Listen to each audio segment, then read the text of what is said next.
Tonight, CNN is reporting between 50 and 100 U.S. Marines and U.S. Army personnel have arrived at the U.S. Embassy in Baghdad.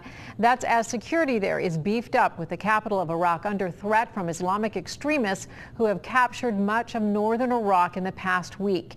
As Wendy Gillette reports on the conflict in Iraq, ISIS has posted pictures on Twitter that appear to show a mass execution.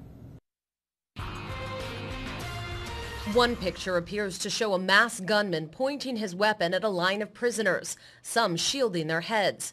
Another image captures a masked militant guarding a truckload of men in street clothing.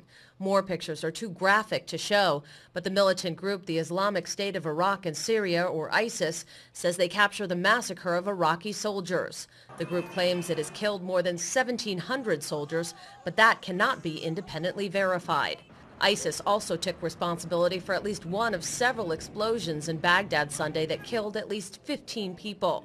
ISIS has taken over major areas in northwest Iraq and has threatened it will also capture Baghdad, where security is tight.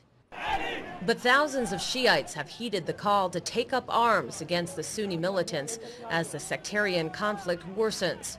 President Obama is considering possible military action. If you use air power, you could kill civilians, but if Baghdad gets infected with these guys and the government collapses, that's the worst case scenario. My first thing to recommend to the president is get your intelligence group back on track, making sure that we have the intel that we need for our whatever options we have that are going to be accurate.